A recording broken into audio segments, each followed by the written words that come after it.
দর্শক স্বাগত মানবজমিন লাইভের সঙ্গে আছে আমি হুমায়ুন কবির মাসুদ।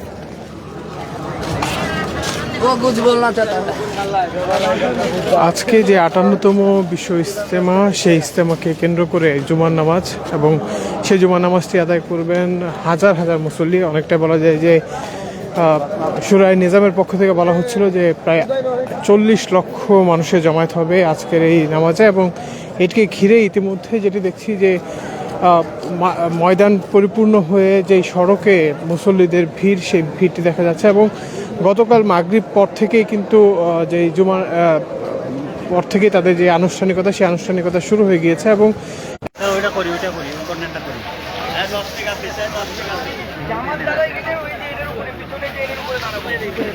যে ইজতেমা ময়দান, সেই ইজতেমা ময়দানটিতে কানায় কানায় পরিপূর্ণ হয়ে গিয়েছে, এবং অনেকটা বলা যায় যে সড়কের মধ্যে তাদের যে ভিড়, সেই ভিড়টিও কিন্তু দেখা যাচ্ছে। পাশাপাশি আইনশৃঙ্খলা রক্ষাকারী বাহিনীর সদস্যদের উপস্থিতি যদি বলি, যে আইনশৃঙ্খলা রক্ষাকারী বাহিনীর সদস্যরা ব্যাপক সতর্ক অবস্থান নিয়েই যে ইজতেমা ময়দানটি রয়েছে সেখানে উপস্থিত হচ্ছেন। এবং ইজতেমা ময়দান থেকে আরেকটি বিষয় বলা হচ্ছিল যে কিছুক্ষণ আগে গাজীপুর মেট্রোপলিটন পুলিশের কমিশনার তিনি একটি আনুষ্ঠানিকভাবে ব্রিফিং করেছেন, এবং সেই ব্রিফিংয়ে তিনি বলেছেন যে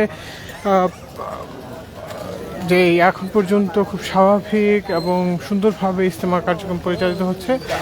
এর পাশাপাশি যেটি দেখছি যে উপস্থিতি যদি বলি, যে সকাল থেকেই আমবয়ান শুরু হয়েছে, এবং সেই আমবয়ানে একজন পাকিস্তানি বক্তা তিনি বক্তব্য রেখেছেন। এবং আজকে যে জুমার নামাজটি, সেই জুমার নামাজটি মাওলানা জুবায়ের আহমেদের নেতৃত্বে অনুষ্ঠিত হবে, এবং এই জুবায়ের আহমেদের নেতৃত্বে কিন্তু যে বয়ান পরবর্তী সময়, সেই পরবর্তী বয়ানেই তিনি কথা বলবেন এবং একটি মোনাজাত করবেন। এবং সর্বশেষ রোববার আখিরি মোনাজাতের মাধ্যমে যেই আজকে এবারের ইজতেমা প্রথম পর্ব, অর্থাৎ 58তম ইজতেমা যে প্রথম পর্ব, সেটি সমাপ্ত হবে বলে আমরা জানতে পেরেছি।